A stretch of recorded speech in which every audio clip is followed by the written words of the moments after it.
Hi there, and welcome to this lesson on Further Pure Mathematics 3. And in this lesson, we're on Chapter 1, 1.2, and how you sketch the graphs of hyperbolic functions. The easiest way to understand the graphs of the hyperbolic functions is in terms of how the graphs of e to the x and e to the minus x behave. All hyperbolic functions are defined in terms of e to the x and e to the minus x.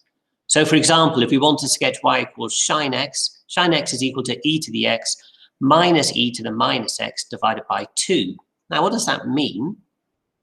It means that sin x is the average of these two functions. So it's the average of e to the x and minus e to the minus x.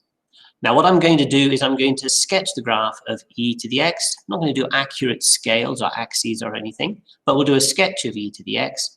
And then I'm going to do a sketch of minus e to the minus x, which is a reflection of e to the x, first of all in the y-axis and then in the x-axis as well. Once I've sketched both of those functions, I'm going to find halfway between them, the average of them.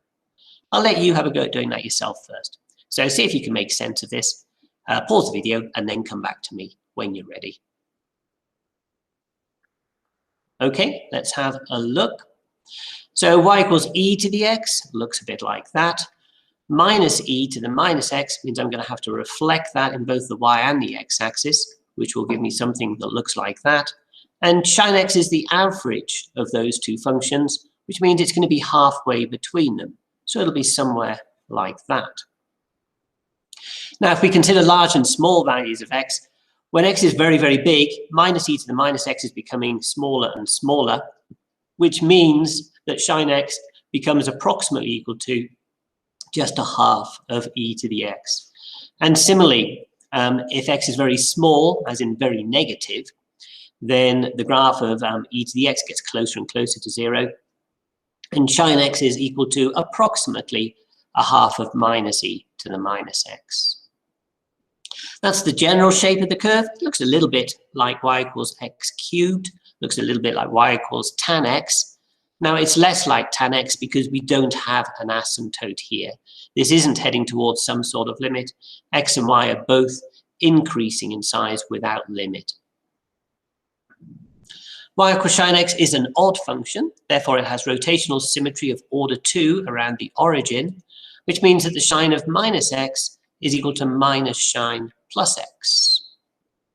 Okay, we'll now do the same thing for y equals cos x. Cos x is equal to e to the x plus e to the minus x divided by 2, which means it's going to be the average of e to the x and e to the minus x. So I'll sketch those two functions and then find halfway between them in the same way as before. Have a go at that yourself, pause the video, come back to me when you're ready. Okay, let's have a look. So that's what e to the x looks like. E to the minus x reflected in the y-axis. So e to the minus x will have that shape. The two will intersect here at y equals 1 on the y-axis. And cos x is halfway between them. So cos x will be something like that sort of shape. And again, if we consider large values of x, then e to the minus x is going to become negligible, and cos x will equal about half of e to the x. And for very negative values, very small values of x, then cos x is going to equal about half of e to the minus x. That's the general shape of the curve. Looks a little bit like a quadratic, x squared plus 1. And y equals cos x is an even function.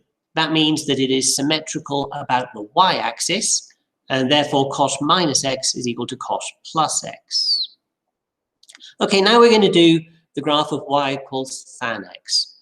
And the way I'm going to do that is, first of all, that's the function for tan x, and I'm going to consider what happens when x equals 0. What happens when x is very big, when it gets closer to plus infinity? What happens when x is very small, when it gets closer to minus infinity?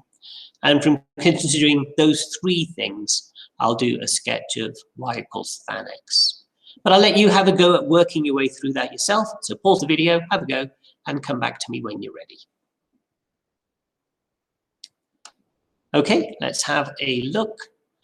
So first of all, when x is equal to 0, and x is equal to e to the 0 minus 1 over e to the 0 plus 1, anything to the power of 0 is 1.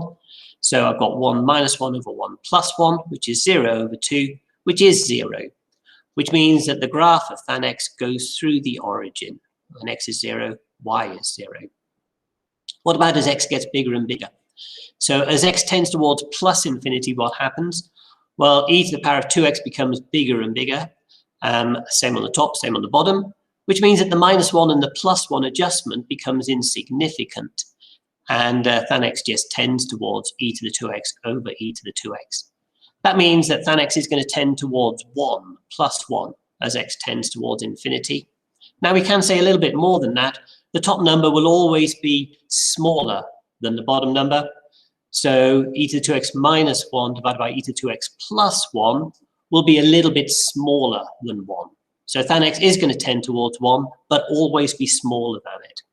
What that means is we'll have an asymptote at 1, and tan x is going to tend to asymptote at 1, but from beneath, because it's always a bit smaller. What about as x tends towards minus infinity? Well, as x tends towards minus infinity, e to the 2x tends towards 0. So the e to the 2x terms become negligible, and all we have left is the minus 1 over the plus 1. So as x tends towards minus infinity, tan x is going to tend towards minus 1. So there's going to be an asymptote down here at minus 1. It's a little bit more confusing, this. But because of the adjustment that you get from this little positive value here, tan x is going to be a little bit bigger than minus 1. So that minus 1 on the top is actually going to be a tiny bit more negative than that. The plus 1 on the bottom is going to actually be a tiny bit more positive than that. That means that we'll have an asymptote at minus 1, and tan x will be a little bit bigger than that, a little bit above that. So it'll be heading towards here. Now we can just join these together in the most obvious way, and that is what the function y equals tan x looks like. Okay, example 4. Sketch the graph of y equals cosec x. Well, the way I'm going to do this is by considering the graph of sin x and doing 1 divided by it. So cosec x is equal to 1 divided by sin x. That's the graph of sin x. And I'm just going to try and picture what will happen if I have 1 divided by that graph. And again, I'll do it by considering values around 0. And what happens as x gets bigger and bigger towards plus infinity and smaller towards minus infinity. But I'll let you have a go yourself first. So pause the video, see if you can work out what cosec x looks like, and then come back to me when you're ready. Okay, let's think about this. So first of all, what happens as x tends towards 0 from above? So if you had something which was just a little bit bigger than 0, well, you'll have 1 divided by an extremely small positive number. That means that as x tends towards 0 from above, cosec x is going to tend towards plus infinity. If we were just beneath 0, then as x tends towards 0 from below, you're going to have a very small number, but it's going to be negative. That means that cosec x is going to tend towards minus infinity as x tends towards 0 from below. As x tends towards plus infinity, well, y is getting bigger and bigger and bigger, and it's positive. That means that 1 over it is going to tend towards 0 from above, though. It'll be a positive number. So as x tends towards plus infinity, cosec x is going to tend towards 0 from above. As x tends towards minus infinity, we're going to have a very, very large negative number, which means cosec x is going to tend towards 0, but it will be negative. So it'll tend towards 0 from below. Let's just sketch each of these 4 things on the curve. So the first one says as x tends towards 0 from above, cosec x tends towards plus infinity. So the graph's going to head up here. As x tends towards 0 from below, cosec x tends towards minus infinity. That's down here. As x tends towards plus infinity, cosec x is going to tend towards 0 from above. That's just above the x-axis here. And as x tends towards minus infinity, cosec x is going to tend towards 0 from below. That's just beneath the x-axis. Okay, what does that give us? That gives us something that looks a little bit like a reciprocal function, joining together the two parts separately. Okay, example 5. This time we're going to draw the graph of y equals sec x. Sec x is 1 over cos x. So we'll use the same process as we used for the previous question. That's what cos x looks like. And this time I'm going to think about what happens if I have 1 divided by that. So what happens if x is around 0, a little bit bigger, a little bit smaller than 0? And what happens as x tends towards plus infinity or minus infinity? Same idea as the last question. Have a go yourself, pause the video, and then come back to me when you're ready. Okay, let's have a look. So that's what we're drawing. And first of all, as x tends towards 0 from above. Well, as x tends towards 0 from above, cos x is tending towards 1. So I'll have 1 divided by a number which is getting closer and closer to 1. Cos x is a little bit bigger than 1. What that means is that sec x is going to tend towards 1, but from below, because 1 over it will be a little bit less than 1. Similarly, as x tends towards 0 from below, we have the same thing. Sec x again will be tending towards 1, but it'll be a little bit less than 1 because cos x is a little bit bigger than 1. So when I do 1 divided by it, I'll get a number slightly smaller than 1. As x tends towards plus infinity, we're going to have 1 divided by a very large number, very large positive number. So sec x is going to tend towards 0 from the positive side. And as x tends towards minus infinity, again, exactly the same thing happens. I'll have 1 over a very large positive number, which means sec x will tend towards 0, but again, from the positive side. Now, the first of these two things are saying as x tends towards 0, sec x is going to tend towards 1 from below. Now, I've drawn, it's not an asymptote, but I've drawn the line y equals 1 there. And coming from either side of it, the function is going to head towards 1, but from beneath the line. As x tends towards plus infinity, y is going to tend towards 0 from above, just above the x-axis.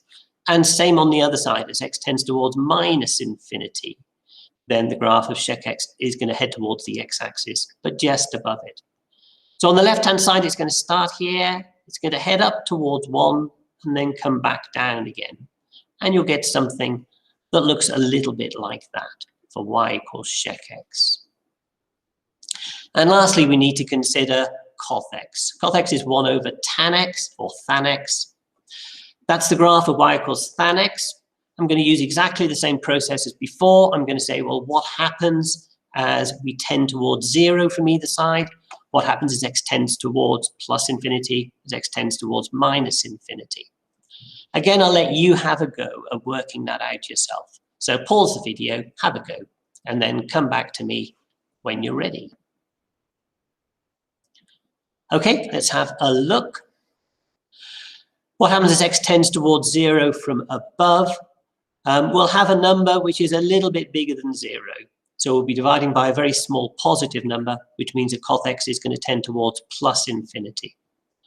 As x tends towards 0 from below, we'll have a very small number, but it'll be negative. 1 divided by a very small negative number means that cos x is going to tend towards minus infinity, as x tends towards 0 from below. As x tends towards plus infinity, y is going to tend towards 1. So we'll have 1 divided by 1. Now, it's actually 1 divided by a number that's a little bit less than 1. So when you do 1 divided by that, it means you're going to get a number which is a little bit bigger than 1. So cos x is going to tend towards 1 from above. And as x tends towards minus infinity, something very similar happens. Cos x is going to tend towards minus 1, but it's going to tend towards minus 1 from below minus 1. Let's just look at those 4 things. So as x tends towards 0 from above, cos x tends towards plus infinity. So the graph's going to be heading up here.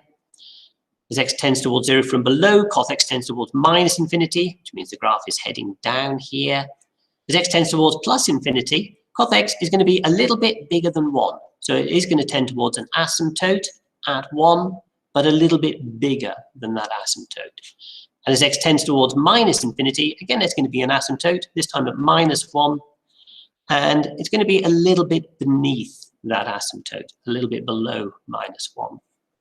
So you can see what we're going to get. There's a curve up here, there's a curve down here. Again, it's similar to a reciprocal curve. We'll get something that looks a little bit like that, with asymptotes of plus and -1. Okay, that gets us to the end of this lesson. If you've got the textbook, then turn to page 7 and have a go at exercise 1B. Thank you very much for listening, and cheerio.